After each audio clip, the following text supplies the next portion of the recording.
Shikues të nderuar, asalamu alaykum. Ky është takimi ynë i radhës në emisionin Duke kërkuar përgjigjen.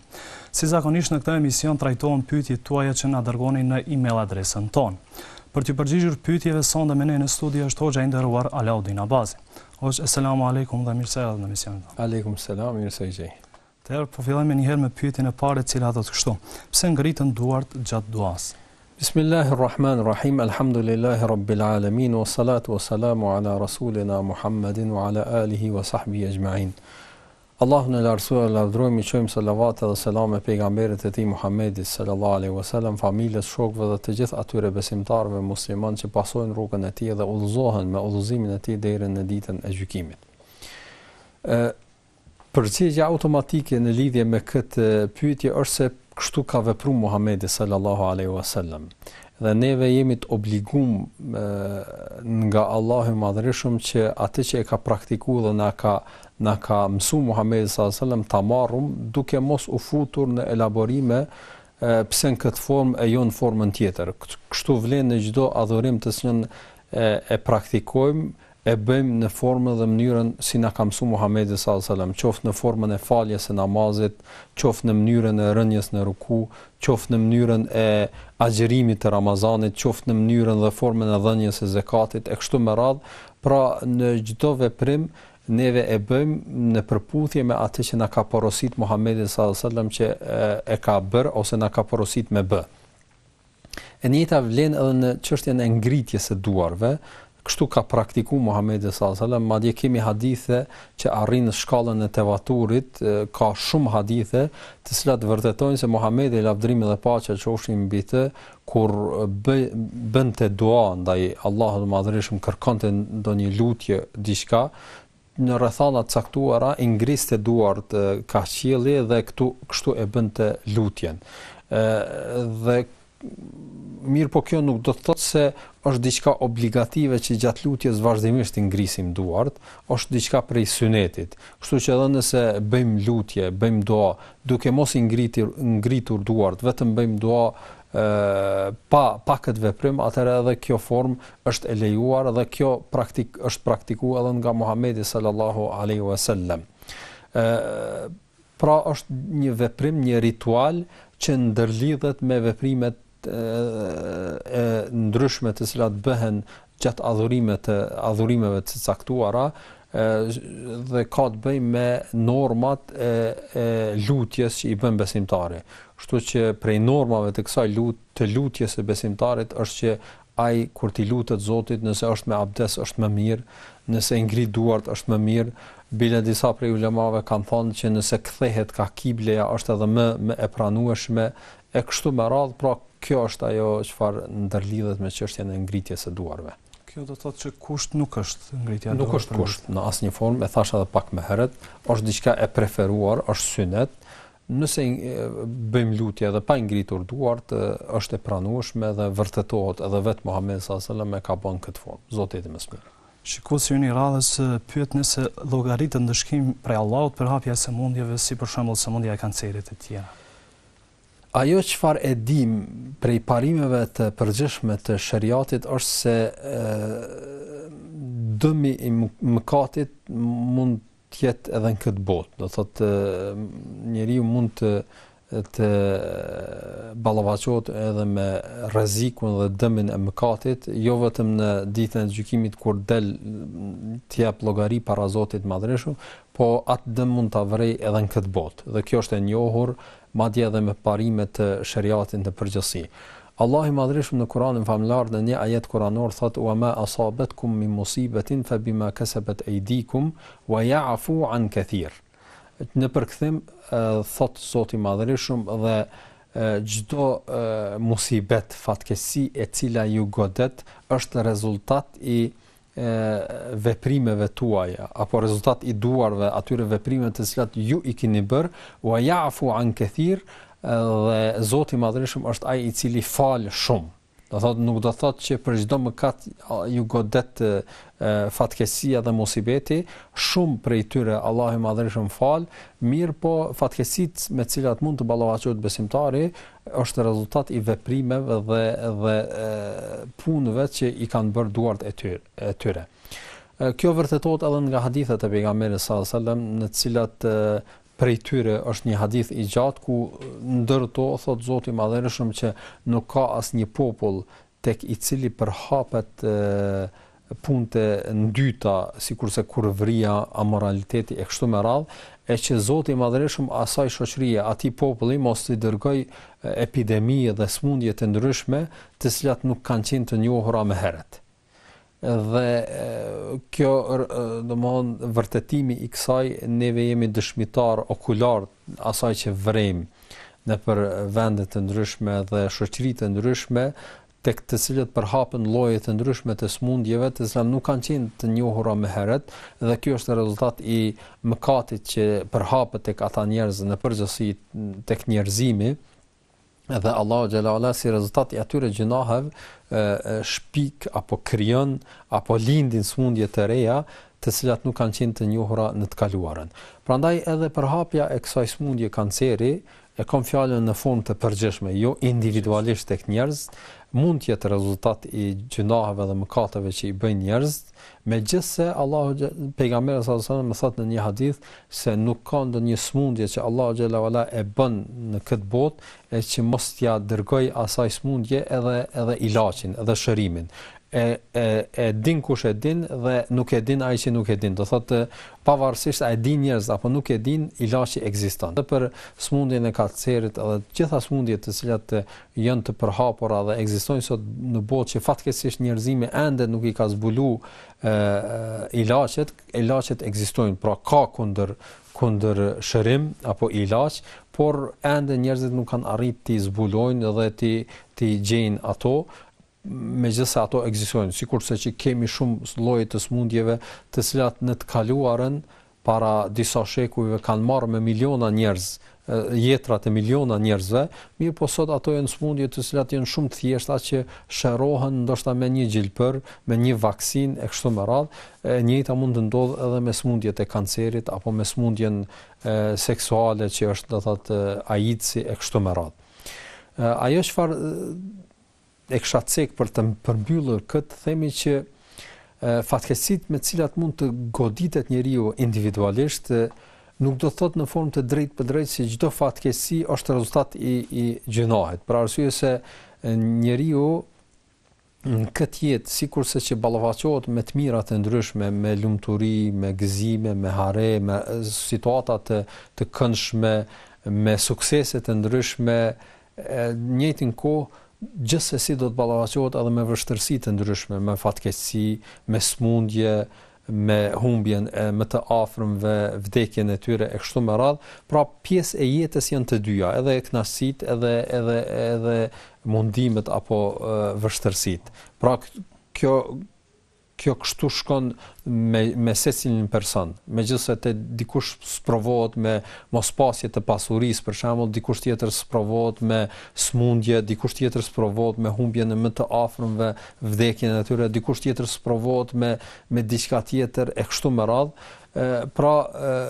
këto janë evidente tek njerëzit në përgjithësi, megjithëse format e sprovimit të tyre nuk janë të njëjtë. Prandaj them që ata njerëz që mund të ballafaqohen me smundje me kancer apo smundje të vështira të kësaj të ndryshme, nuk do thotë në formë automatike se ata kanë bërë të këqija, prandaj edhe janë smuar me këtë smundje, ashtu si mund të paragjykojë dikush asesi, për arsye se me mundime të ndryshme, me sprova, me smundje janë ballavaçuar edhe pejgamberët në të kaluarën, siç është shembulli i Ejubit alayhis salam, i cili me vite të tëra është derdhur në shtrat me lloje të ndryshme të smundjeve, të cilat ja kanë shkatruar tër trupin, megjithatë ai ka bërë sabër dhe ka bërë durim, dhe Allah xhala wala në fund e shpërbleu me shërim. Duhet të them që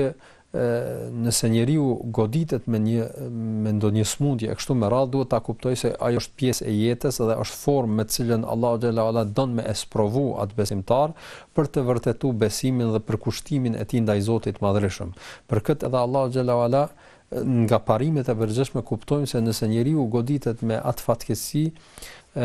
është shkak i asaj fatkeqësi është njëra nga këto, ose mund të jetë siç themi ne taksirat, në kuptimin se është një lloj shpagimi apo një lloj dënimi për ato veprime të cilat i ka bërë në të kaluarën, mundet me qenë kjo. E dyta mund të jetë pastrim nga gjinohet, ashtu siç ndodh që ndodhte kur Muhamedi sallallahu alaihi wasallam i vizitonte të smurit në shtëpitë e tyre, si hynte, i përshëndeste ata, thoshte la ba'sa tahur inshallah. Mos u mërzit se kjo është pastrim nga gjinohet. Për arsye se besimtari qysh është vërtetuar në një hadith i pejgamberit sallallahu alajhi wasallam që edhe nëse një therr i ngulet në këmbë njeriut besimtarit dhe ai bën sabër, ajo për të është pastrim prej gjinoheve. Prandaj edhe smundjet e ndryshme për besimtarin janë pastrim prej gjinoheve. Muhamedi sallallahu alajhi wasallam para vdekjes së tij është dërgjur dhe është ballafaqur me temperatura dhe smundjeve të ndryshme, të cilat e kanë pastruar dhe e kanë ngrit vlerën edhe personalitetin e tij si pejgamber. Pra, është një sen që ju ka ndodhur edhe pejgamberëve në përgjithësi. Dhe e treta, ka mundësi njeriu të ballafaqohet me një lloj smundje apo me një lloj fatkesie në këtë botë, jo për dënim, jo për pastrim nga gjinohet, por për ngritje të shkallëve tek Allahu xhalla wala në xhennet. Pra, për me arrit shpërblime sa më shumë si rezultat i sabrit dhe durimit që e bën ai kur ballafaqohet me atë sprov. Zoti i mëshirë. Shikuesi i radhës pyet për motrën e vet, se çfarë të veproj pasi që ajo është e martuar me një burr të një feje tjetër. Kjo çështje është problematike, janë kryesisht dy situata apo tri situata që ulemat e ishtjellojnë. Ajo është se neve në parim fillimisht duhet ta kemi parasysh që muslimaneja, femreja, do thotë nuk i lejohet të martohet me një mashkull që nuk është musliman, pavarësisht se çfarë feje i takon ai. Kurse e kundërta lejohet. Pra, mashkulli musliman lejohet ta merr një femër e cila është prej pasuesve të librit, qoftë prej krishterëve apo prej hebrejve, e jo prej idhujtarëve. Dhe disa prej njerëzve konsiderojnë se kjo është një lloj padrejësie në mes të mashkullit edhe femrës. Mirë, po nëse shohim shkakun e lejimit të situatës me mashkullin dhe ndalimit me femrën, e shohim se kjo është shumë logjike dhe shumë e arsyeshme. Kjo për faktin se në Islam feja krishtere dhe feja hebreje janë fe kushtimisht po them të pranuara, do thotë pejgamberët e tyre muslimanët i respektojnë, i pranojnë si fe të shpallura nga Zoti, megjithse gjithashtu pranojnë se fetë e tyre janë falsifikuar dhe nuk janë ruajtur në origjinal ashtu siç kanë ardhur me të pejgamberët të cilët i kanë mësuar pjesëtarët e tyre atë fe. Mirë po, në anën tjetër i respektojnë dhe tregojnë respekt ndaj pejgamberëve të tyre në përgjithësi.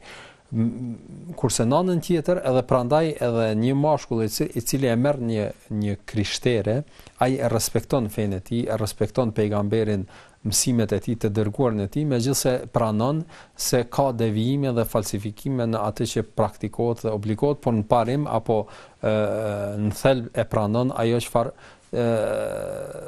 është shpallur fillimisht tek ai pejgamber. Kurse në anën tjetër një jo besimtar, qoftë ai krishter, hebre apo ndonjë fe tjetër, parim refuzon Muhamedit sallallahu alaihi wasallam si pejgamber. Sikurse krishterët e konsiderojnë Muhamedit sallallahu alaihi wasallam si njeri mashtrues, si njeri tradhtar, si njeri që s'ka të bëjë me Zotin në asnjë formë, por i ka mashtruar njerëzit. Prandaj i tilli karshi një pjesëtare të fesë islame nuk ka mundësi me qenë korrekt, përderisa në parim e konsideron se diçka është e mashtrim dhe devijim, prandaj edhe për këtë shkak është diçka e ndaluar, për shkak se nuk e gjen lirin gruaja nëse është, do thotë, në martesë me burrin, qoftë me fëmijët e saj e kështu me radhë, dhe për këtë shkak edhe kjo është e ndaluar. Kurse çfarë ndodh në situata kur nëse kjo është realitet ose veç ka ndodhur, atëherë themi që pa u futur në rastin konkret dhe themi, të paragjykojmë se cili është veprimi që duhet të ndërmerret, në rastin konkret themi që duke pas parasysh neve situatën në cilën jetojmë dhe përzierjen e njerëzve, pastaj edhe në anën tjetër edhe mosnjohjen e thukë të muslimanëve fen si duhet, atëherë themi që nëse ka ndodhur kjo dhe ndodh situata që muslimania është nër një jo besimtar, qoftë ai krishter apo hebre, atëherë themi që veprimi i parë që duhet bëj ai para se të kërkoj shkurorzim apo diçka tjetër është që tentoj që t'ia shpjegoj burrit islamin dhe të tregoj mirësitë e islamit dhe në këtë formë të mundohet të ndikoj tek ai dhe ai të kthehet në musliman. Dhe kjo ka ndodhur në situata dhe në rrethana të ndryshme tek disa njerëz, të cilët kanë qenë të martuar apo kanë qenë të krishterët edhe burri edhe gruaja, mirë po nëse njëri prej nga këta dy e ka pranuar islamin pas një kohë me shpjegim dhe kuptimin e qartë kanë ndodhur që edhe burri ta pranoi islamin. Prandaj unë e kisha këshilluar këtë motër që të mundohet para se të bëjë ndonjë veprim konkret, që të mundohet ta këshilloj apo të jap kohë dhe të jap mundësi që ai të njoftohet me islamin dhe ka mundësi që ai të bëhet musliman dhe të vazhdojë martesa pa pas nevojë të ndodhë shkurorzimi apo ndarja. Zoti i di më së miri. Në pyetjen e radhës një shikues pyet a pranohet namazi dhe agjerimi nëse të ardhurat materiale nuk janë halal? Kjo pyetje është shumë e përgjithshme dhe për të dhënë një pyetje edhe përgjigjja ime do të jetë e përgjithshme. Themi që nëse një musliman apo një njeri të ardhurat e tij në formë të përgjithshme janë të ndaluara, e ka do thotë ushqehet nga vjedhja, nga rrëmbimi i pasurisë e kështu me radhë, atëherë nuk ka dyshim se kjo është një veprim shumë i ndaluar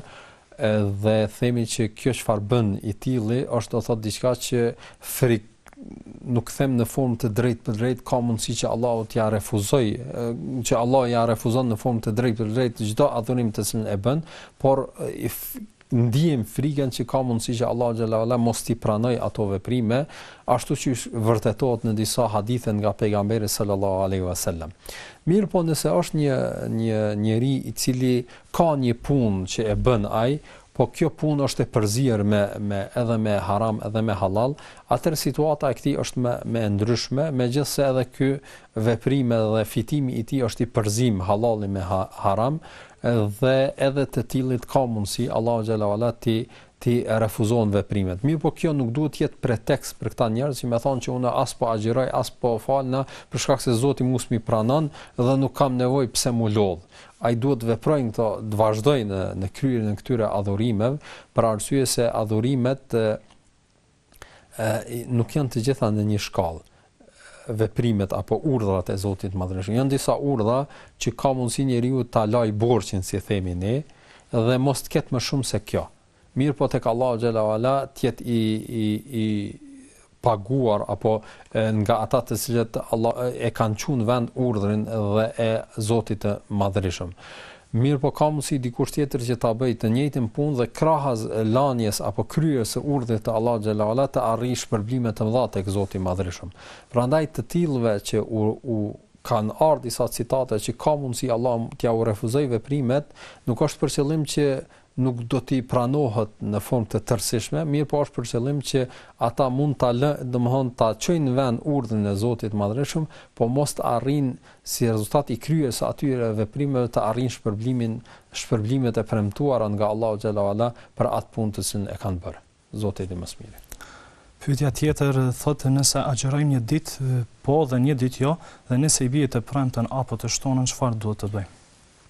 Nëse njeriu agjeron këtë mënyrë të agjerimit, që është mënyra e agjerimit që e ka aplikuar Davudi alayhis salam, një nga pejgamberët e njohur të Allahut të Madhërisht, të dërguarit e respektuar, pra ai vazhdimisht një ditë ka agjeru, një ditë e ka ngrënë dhe kështu tër jetës ka vepruar. Nëse një njeri vepron në këtë formë dhe don me kry këtë ritual, atëherë nëse qëllon dita e shtunë edhe e premtë, për shkak se për ditën e shtunë kemi një hadith decisiv që pejgamberi sallallahu alajhi wasallam e ka ndaluar të agjerohet nafile. Gjithashtu edhe për të premten është ndaluar të agjërohet nafile nëse pa u futur në elaborime dhe trajtime të ulemave themi se është për qëllim nëse ajo veçohet në kuptimin që të agjërohet vetëm e premteja apo të agjërohet vetëm e shtuneja. Mirë po nëse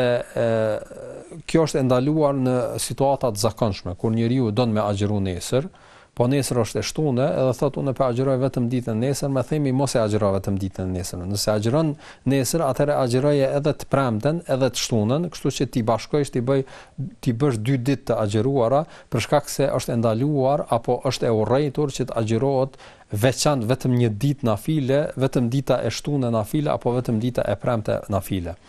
Mirë po nëse një njeri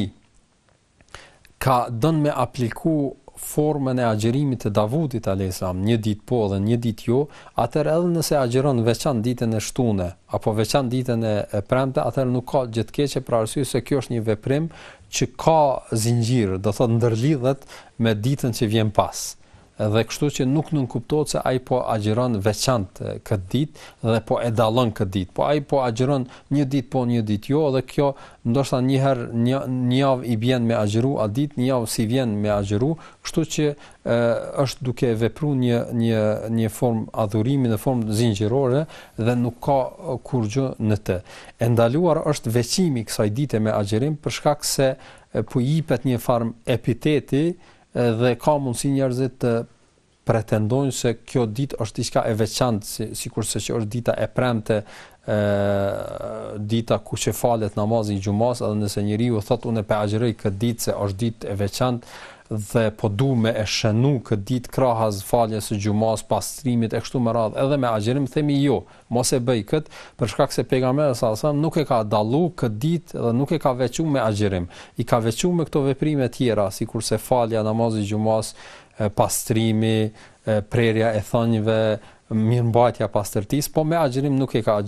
e ka dallu, prandaj mos e dallo as ti. Ose dikush pretendon me dallu ditën e shtunë që është një festë tek fe tjera, posaçërisht tek hebrejt, dhe don me dallu këtë ditë, i themi mos e dallo për shkak se kjo fillimisht nuk është festë e jona, po gjithashtu edhe për shkakun se pejgamberi sallallahu alajhi wasallam nuk e ka dallu me agjërim, prandaj edhe mos e dallo ti. Kurse i tjetri që agjeron një ditë po një ditë jo, qëllimi i tij është me praktiku një praktikë që ka nxit Muhamedi sallallahu alajhi wasallam me agjeru, do thotë një ditë po një ditë jo, dhe nuk ka të bëjë me dallimin e ditëve caktuara, prandaj edhe nuk futet në këtë ndalesë. Zoti i di më së miri. Ne do të bëjmë një shkëputje të shkurtër, do të rikthehemi sërish bashkë. Ndërsa ju shikues të nderuar, qëndroni edhe me Tema PIS TV.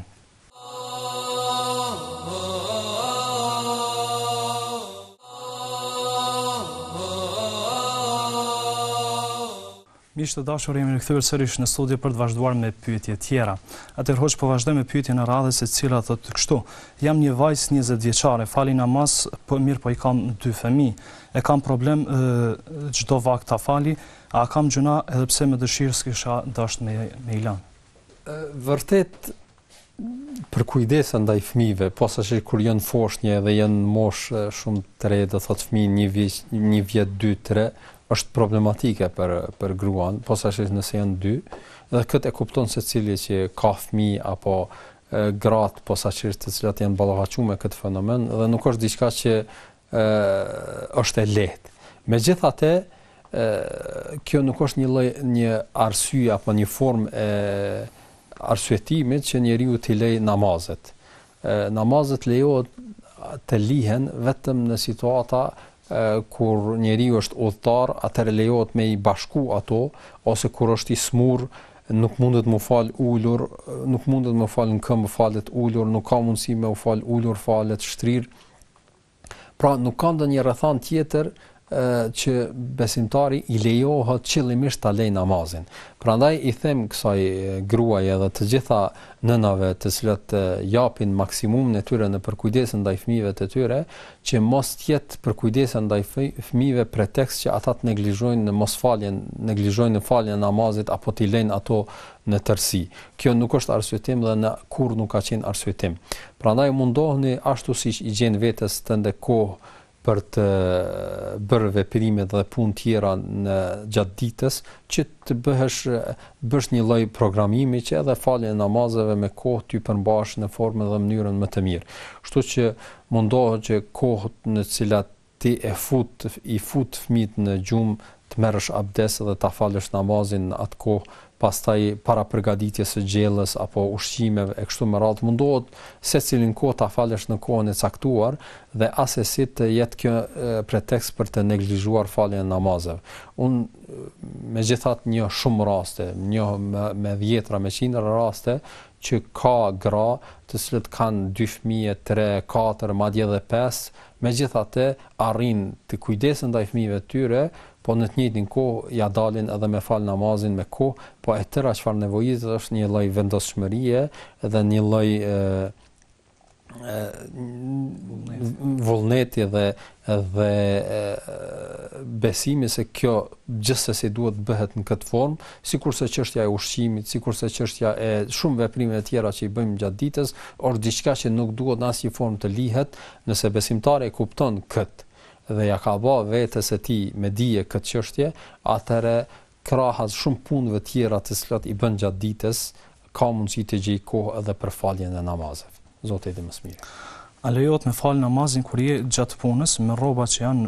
zhytur, ndoshta edhe të pikura nga ujërat e ndyrat, kanalizim? Po, prej kushteve të faljes së namazit është që rrobat duhet të jenë të pastra. Me fjalën të pastra nuk është për qëllim duhet të jenë të hekurosura, të lara, mirë, ty vi era, edhe pse nëse janë kështu është shumë më mirë, por për qëllim është që mos jenë të pikura me ndytësira të ndryshme të cilat ndalojnë faljen e namazit. Kështu që nëse njeriu, po e them shumë thjesht, e ka të ndotur pantallonat me dhe apo me lloç e kështu me radhë, ajo nuk është ndytësirë. Dhe nëse falet me të, lejohet me u fal, ose i ka, po e them, në situata kur njerëzit punojnë në makinë, automekanikët, nganjëherë kanë të përlyera teshat e tyre me vajra të ndryshme të makinave ose me ndonjë me naftë apo benzinë. Këto nuk janë ndytësira që e ndalojnë faljen e namazit me ato rroba. Ajo çfarë është ndaluara që rrobat mos jenë të pikura apo të ndotura me lloje të ndryshme të ndytësirave, sikurse që mund të jetë urina ose rasti konkret çështja e kanalizimeve e kështu me radhë. Këto duhet të heqen dhe të veshemi me rroba që nuk kanë këso lloje të ndytësirave dhe të falemi. E çfarë të bëjë një person i cili puna e tij është kjo, themi që i tilli duhet t'i bëj vetes zgjidhje. Cila është zgjidhja që të bart me veti rroba tjera, edhe kur vjen koha e namazit i heq ato, i vesha, e fal namazin, pastaj prap i ndron,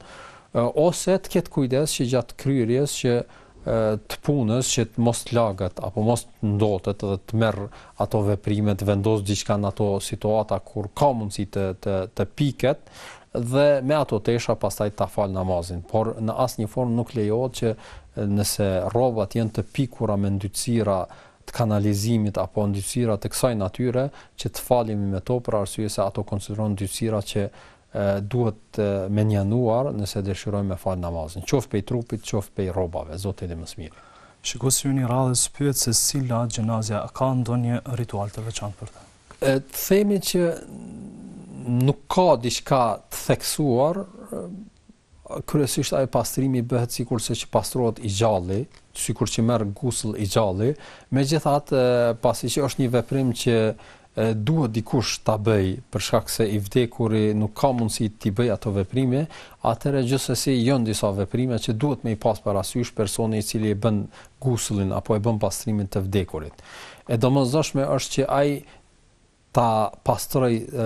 fillimisht, nëse vendoset në pastrim, fillimisht ja heq rrobat në përgjithësi, të cilat i ka, edhe në vendin e avretit, qoftë tek femra, qoftë tek mashkullit, vendoset një lloj çarshafi që nuk është i dukshëm, edhe nëse lagat, ti vendoset aty që mos duket pjesë e turshme, për arsye se respekti jon ndaj të vdekurit duhet me qenë sikurse ai është është gjallë, prandaj edhe në zgjedhjen e ujit duhet me qenë uji i cili nuk është shumë i ftohtë as që është shumë i nxehtë, po është mesatare që zakonisht njerëzit gjatë pastrimit e përdorin. Edhe gjithashtu edhe në mbulimin e avretit duhet të kemi kujdes dhe mos shikojmë diçka. Pas kësaj duhet besimtari apo personi i cili e bën pastrimin që të menjanojë ndonjë ndytësirë që ka në trup, nëse ka qoftë ndonjë fash apo ndonjë ti largoj dhe ti menjanoj ato, edhe ndytësirat fiziologjike ti largoj dhe të bëj pastrimin, pra si themi në gjuhën e popullit të jap taharet të vdekurit me ujë, duke mos shiku, duke e mbështjellur dorën me leck të trash dhe me e menjanu ato ndytësira me ujë në tërësi, dhe pas kësaj fillojmë mi dhan gusull, me apastru gojen, duke pas kujdes që mos depërtoj në gojë ujë, për shkak se ka mundësi pastaj që ajo të del kur bartet kufoma, edhe te hund duhet kihet kujdes të pastrohen hundet, duke u mundu mos me fut ujin tërësi në hund, për shkak se mos me shku brenda. Ti pastrohen, ti jepet abdes në përgjithësi, duke pastru duart ashtu, dikush duke i qit ujë, ky duke marr pastrimin në përgjithësi, dhe pasi që të kryhet kjo, pastaj të lahet tër trupi, duke filluar prej kokës dhe anës së djathtë, të fërkohet mirë, edhe nëse përdoren lloje të ndryshme të sapunëve e kështu me radhë, kjo është më mirë, kështu që në herë të lagët në tërësi, pastaj të përdoret sapuni dhe të pastrohet mirë pjesë të ndryshme të trupit me aq sa kemi mundësi, duke e vendos në anën e djathtë me pastru shpinën e kështu me radhë, të pastrohet në tërësi dhe pas pastrimit të fshihet qefinoset, dhe kjo është ajo veprime që kryesisht duhet i bëj personi i cili e pastron të vdekurin. Zoti i mund ta bëjmë gjithsecili kështu? Po, nuk është një veprim siç mendojnë apo pretendojnë disa njerëz që duhet me bë vetëm hoxha dhe hoxhenica që thonë, jo, këtë mundet me bë, madje preferohet ta bëjnë familjarët. Për shembull, nëse ka vdek baba, preferohet atë ta laj djali ose nipi, ose vllau, ose dikush që është i afërm, se sa ta lej një hoxh që është i huaj, por si rezultat i mosnjohjes ose atij mosnjohjes, qoftë edhe bezdis, qoftë edhe frikës që kanë disa njerëz, paramendojnë se këtë duhet ta bëj vetëm hoxha e jo dikush tjetër. Në praktik në islam këtë e bëjnë të afërmit dhe e kanë obligim ta bëjnë të afërmit kush ka mundësi. Dhe në këtë formë që të pastrohet, që finoset, të rregullohet mirë dhe bartet për varrim. Zoti i di më së miri. Një shikues tjetër hoç pyet, a bën me punu në call center, por duhet me u paraqit me emër të rrejshëm, për shembull me emër gjerman. Çështja e këtyre thirrjeve apo punës në call center është një problematikë e cila me sa kam njohurin nga pyetjet më hershme të cilat më janë drejtuar, janë dy çështje që duhet të shtjellohen. E para, çështja e identifikimit me ndonjë emër tjetër, pra jo me emrin konkret, por me një emër tjetër, dhe themi që nëse është synimi i kësaj për qëllim të mashtrimit të klientit apo për mos me kuptu klienti qartë se kush është personi i cili flet dhe qëllimi i tij është që ai të orientohet gabimisht,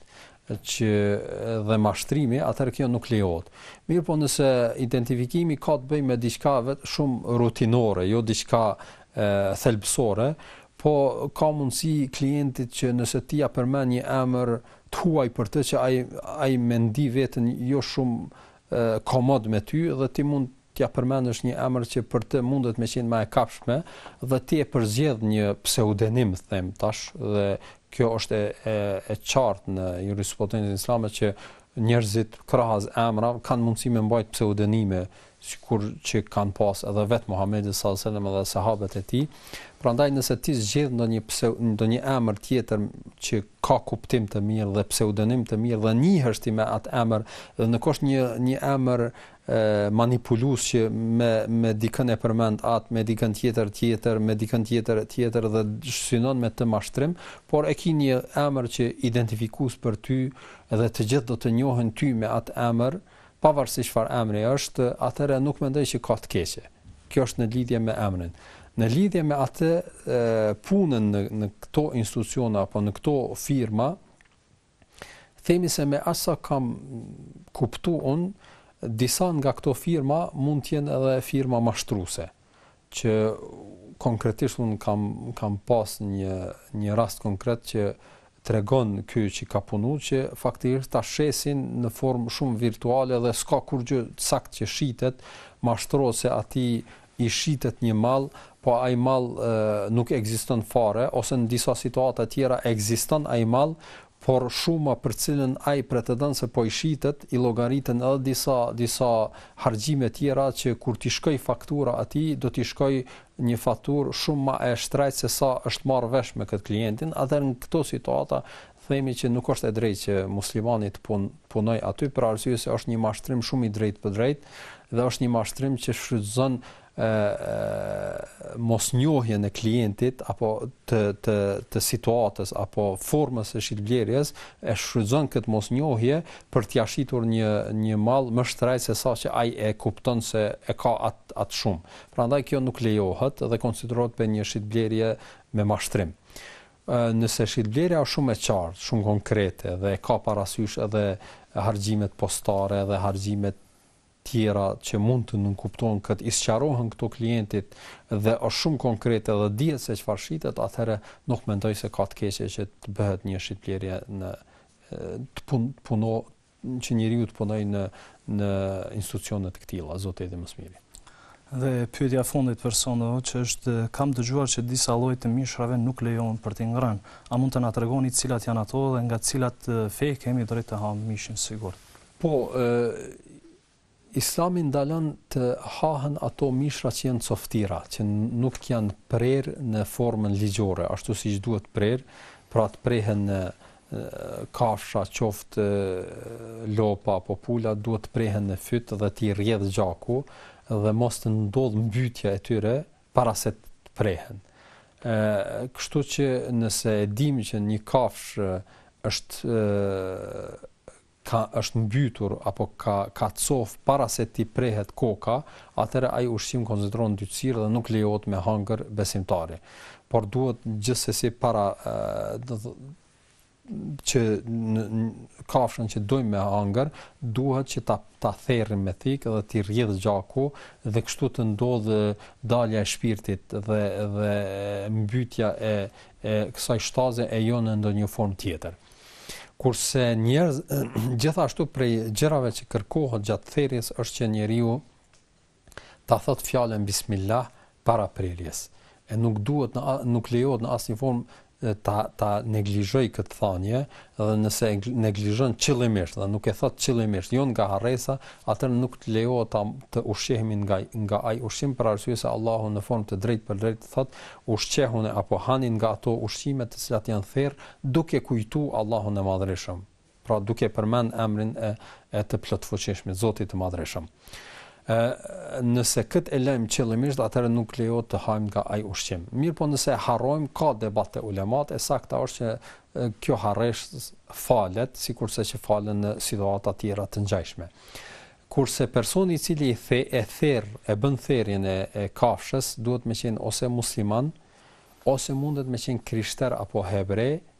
po në asnjë formë nuk guxon me qenë prej njerëzve idhujtar apo njerëzve ateista, njerëz të cilët nuk besojnë kurrëse apo besojnë në idhujtari. Kështu që ato ushqime të cilat na vijnë nga njerëzit që njihen për si krishter apo si hebre, lejohet prej tyre të hajmë ushqime kafshë të therrura, ashtu siç vërtetohet në ajetet citate që të qarta, mirëpo ato ushqime të cilat na vijnë nga njerëzit që dihen se janë idhujtar dhe dihet se janë ateista dhe kanë domthonë nuk besojnë fare, prej të tillëve nuk lejohet të hajmë edhe nëse ata e bëjnë therrjen ligjore. Zoti i mëshirë. Të hoqë ne ju falenderojmë shumë që ishit sonde me ne. Edhe unë ju falenderoj për ftesën. Shikues të nderuar, këto ishin përgjigjet për sonde. Ne ju falenderojmë shumë që na ndoqët. Do të takohemi sërish në emisionet e ardhshme, ndërsa ju mos harroni të na shkruani edhe më tej në email adresën tonë si dhe nëpërmjet mesazheve. Deri në emisionet e ardhshme, asalamu alaikum.